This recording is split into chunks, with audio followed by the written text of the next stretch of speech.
Trashville, dans le district d'Abidjan, le Romandroum, une bibliothèque entièrement gratuite, permet aux enfants de s'adonner à la lecture. Nous allons la découvrir ce soir. Aménagement de la baie de Cocody. Plusieurs crocodiles capturés récemment sur la berge lagunaire. C'est une opération menée par le programme de renaissance des infrastructures. Enfin, 12 juillet 2006 au Proche-Orient, début de la guerre entre Israël et son voisin le Liban, plus de 1000 morts. Bienvenue, bonsoir à tous. Grâce à ce projet, les enfants de la commune de Trashville s'intéressent à la lecture. Le Romandroum est une bibliothèque entièrement gratuite et ouverte à tous depuis 2003. Son fondateur, Sidney Gbané, y organise également des spectacles de marionnettes pour la plus grande joie des tout-petits. Je vous invite tout de suite à découvrir son chef-d'œuvre. C'est les vacances depuis quelques semaines, période pour les élèves de s'épanouir et oublier le stress de l'école. Pour Sidney Gbané, cette pause doit être mise à profit pour emmener les enfants à adopter de nouvelles habitudes. Avec son projet Le Romandroum, ce bénévole permet à des enfants de s'occuper sainement. Chaque vacances au Romandroum a des activités culturelles, socio-culturelles.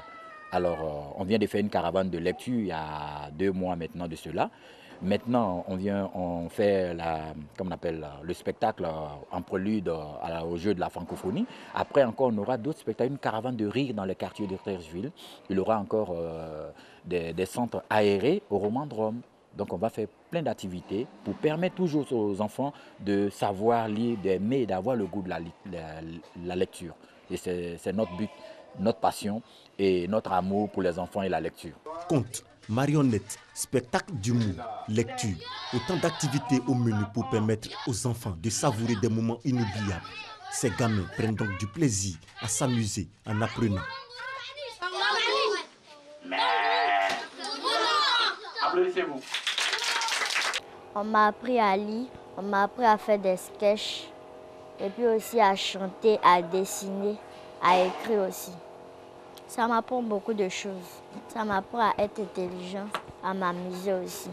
Ici au Romandroum, on apprend à lire, on fait des sketchs, des théâtres et on lit des poésies. Je découvre de nouvelles choses, j'apprends avec mes camarades. Le Romandroum se veut une bibliothèque sociale destinée aux enfants. Créée il y a plus de 10 ans à Trashville, son fondateur prévoit organiser des activités de distraction et d'apprentissage dans les différents quartiers de la commune. Des précisions de Konaté Moussa. Autre actualité nationale, les résultats des examens de l'enseignement scolaire et de la formation professionnelle session 2017 sont connus depuis hier, mardi. Les chiffres publiés par la direction des examens et concours font état de 79,91% d'admis. CBCG de Cocody, il est 13 h. La quiétude des lieux est troublée par une ambiance particulière. Ici, les résultats des examens de l'enseignement technique et de la formation professionnelle sont proclamés. Moi, je suis contente, je suis émue. En tout cas, je ne sais pas, c'est émouvant. Je suis contente. J'ai eu mon examen, 3 ans de souffrance. En tout cas, j'ai fait ce que je pouvais, puis Dieu a fait le reste. En tout cas. Après le boulot, aller au cours, ça n'a pas été facile. Simplement, je dis merci à Dieu. Et vraiment, j'encourage les amis, les collègues qui ne sont pas admis à prendre le courage et à reprendre les années prochaines. De la joie, mais aussi de la peine, des candidats malheureux qui refusent de s'exprimer. Publiés ce mardi, les résultats sont en légère progression selon le premier responsable de la direction des examens, des concours, de l'orientation et des bourses. Cette année, il y a eu 16 073 candidats. Et sur ces 16 073 candidats, 12 844 ont été admis, ce qui représente un pourcentage de 79,91. Progression aussi notée au niveau des établissements publics. Nous remarquons que 90,59% d'admis proviennent des établissements publics et le pourcentage des établissements privés est de 70,42%. Selon Bertin Yaokwasi, Aucun cas de fraude n'a été signalé dans les 44 centres d'examen au niveau national. Le BEP, le BT, le CQP et le BP sont entre autres les diplômes obtenus au cours de ces examens. Il ajoute que les réclamations se feront en 72 heures. Un reportage de Franck Quadio. On poursuit avec le projet d'aménagement de la baie de Cocody. Dans le cadre donc de ce programme qui prévoit une transformation complète de ce site, une opération de traque de crocodiles a été organisée récemment. Objectif, transférer ces gros reptiles vers les différents parcs nationaux car leur présence entrave l'exécution des travaux. C'est une initiative du programme de renaissance des infrastructures.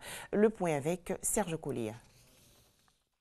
Environ 50 crocodiles vivent au niveau de la baie de Cocody. Ce chiffre fait suite à une étude menée par les services du ministère des Eaux et Forêts. Cette situation est d'autant plus inquiétante que le précis, le projet de renaissance des infrastructures en Côte d'Ivoire, a décidé de mener la chasse aux crocodiles. L'organisation chargée de l'embellissement de la baie de Cocody a dépêché des États-Unis Matthew Shirley, un expert des opérations de capture et de transfert de crocodiles. Après avoir formé 10 jours durant une quinzaine de sapeurs-pompiers, d'agents des eaux et forêts et de l'Office ivoirien des parcs et réserves, place à la phase pratique. Première étape, le zoo d'Abidjan pour se faire une idée des dispositions à prendre face à un crocodile. Les agents se sont ensuite rendus à la baie de Cocody. Des pièges ont été posés pendant la nuit. Les chasseurs reviennent ensuite le lendemain pour les visiter. Je peux confirmer que nous avons même trouvé les crocodiles, on a vu, mais les crocodiles ici dans la zone sont un peu méfiants. Donc c'est-à-dire qu'à distance, ils sont tous plongés, on n'aurait pas pu les approcher pour même vérifier l'espèce ou la taille d'individu. L'expert se veut rassurant, la baie de Cocody sera bientôt débarrassée de ses visiteurs indésirables. Même si ça fait un peu peur de manière psychologique, les crocodiles ici, qui sont ici ne posent pas vraiment un risque. Ils sont de très petite taille, 1 mètre, 1 mètre et demi, choses comme ça. L'opération de capture et de transfert de crocodiles s'inscrit dans le cadre du projet de sauvegarde et de valorisation de la baie de Cocody. Cette baie sera livrée en 2020 avec un bassin écologiquement assaini offrant des espaces de détente et de loisirs. Au chapitre santé, comment promouvoir la médecine traditionnelle en Côte d'Ivoire? Un plan de communication a été élaboré et présenté récemment par le programme national de promotion de cette médecine. Quels sont les points clés? Grace Kando. En Côte d'Ivoire, 90% de la population utilise la médecine traditionnelle. Cette pratique contribue à l'amélioration de la couverture des besoins sanitaires. J'ai un oncle qu'on appelait affectueusement Vieux en vous et qui faisait des merveilles, qui guérissait des gens avec des feuilles, avec des écorces, des racines. Et il y a des gens même qui quittaient la ville pour aller au village, pour aller se faire soigner. Il y a certaines maladies avec l'apport de la médecine traditionnelle qui guérissent rapidement. Actuellement, j'ai mon neveu qui souffre d'un problème de bosse. Bien sûr qu'on a allé à l'hôpital, on a fait les examens, mais on allait voir aussi une dame qui vend les médicaments traditionnels et actuellement ça va. Les bonnes pratiques de cette médecine traditionnelle ne sont pas souvent connues. Pour mieux faire la promotion de la médecine traditionnelle, un plan de communication a été élaboré. Nous avons un document de politique nationale de promotion de la médecine traditionnelle. Nous avons aussi un plan stratégique de développement de la médecine en Côte d'Ivoire. Donc tous ces outils pour donner le bon message. Les médicaments traditionnels ont des normes de fabrication et des techniques de collecte de plantes médicinales. Le programme en charge de la promotion de cette médecine accompagne les praticiens de médecine traditionnelle à la fabrication de leurs médicaments. C'est-à-dire qu'on les aide à intégrer dans leur processus des bonnes pratiques d'hygiène et de fabrication, qui sont des pratiques qui ont été données par l'OMS comme des guides qui doivent être suivis par ces praticiens-là afin de pouvoir bien préparer leurs médicaments. Dans le cadre du programme national de promotion de la médecine traditionnelle, la construction d'un institut de recherche à Agou, dans le département d'Azopé, est prévue. Toujours en Côte d'Ivoire, les préparatifs des 8e Jeux de la francophonie vont bon train. Il reste 9 jours avant leur ouverture. Tout le pays est mobilisé pour réussir cet événement international. Et dernièrement, ce sont les sportifs vétérans qui ont prêté main forte aux organisateurs de ces 8e Jeux. Les sportifs en mission pour un franc succès des 8e Jeux de la francophonie, ancienne gloire et sportifs en activité, toutes disciplines confondues, ont répondu nombreux à l'appel des ministres Robert Begremambé et Albert François Amicha. Nous devons rester solidaires pour ces Jeux riches dans leur diversité pour atteindre l'excellence. Nous remercions les deux ministres d'associer des personnes comme nous qui avons porté haut le drapeau de la Côte d'Ivoire, apporter notre expérience aux plus jeunes pour que ce jeu soit un jeu de réussite qui apporte beaucoup de lauriers à notre très cher pays, la Côte d'Ivoire. Je demande à tous les athlètes, à tous les artistes qui auront à représenter la Côte d'Ivoire de le faire dignement. Avec nos amis, on va essayer de voir comment on peut aider les jeunes à gagner des médailles. Nous ferons cette mission d'aller vers eux et les encourager pour leur donner de bonnes informations pour la compétition.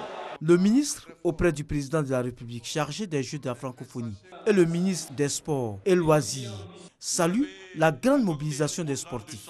Les 8e Jeux de la francophonie sont prévus à Abidjan du 21 au 30 juillet prochain. Ils verront la participation de 4000 athlètes, artistes et accompagnateurs, plus de 700 journalistes et seront vus par 500 millions de téléspectateurs à travers le monde. 8e Jeux de la francophonie toujours. Comment se préparent les cyclistes ivoiriens? Ces coureurs sont en regroupement depuis plus d'un mois. À noter que toutes les conditions ont été réunies par la Fédération ivoirienne de cyclisme pour le bon déroulement de leur préparation. Salif Ouattara du service sport. Ambiance studieuse à l'hôtel des éléphants cyclistes. La mise au vert a duré 1 mois et demi. Et ce matin, l'appel est à la concentration. Vous écartez selon la direction du vent, soit par la gauche ou par la droite. L'autre vient, mais ce n'est pas la peine celui qui vient vous relayer qu'il baisse la cadence que le premier qui a assuré le relais a. Vous avez compris, non? Après 1 mois de rude épreuves et de mise en situation pratique, la direction technique nationale a retenu pour les Jeux de la francophonie 6 coureurs et 4 coureuses. Le choix des 10 coureurs retenus s'est fait de manière rigoureuse. Nous n'avons pas trop de grosses pathologies. C'est surtout, comme il fallait s'y attendre, des problèmes digestifs. Parce qu'il faut dire que le plus souvent, quand on change de cadre, quand on change de type d'alimentation, il faut que l'organisme puisse s'adapter. Pour jauger de la compétence des athlètes retenus, un tronçon long de 50 km allant de la commune de Marcory à la ville historique de Bassam. Les cyclistes devront courir pour les Jeux de la francophonie, 160 km. Pour l'heure, les exercices choisis doivent permettre aux jeunes coureurs de s'aguerrir. Changement de plateau, maîtrise du vent, équilibre des vitesses. À l'arrivée, le directeur technique national analyse la vitesse moyenne.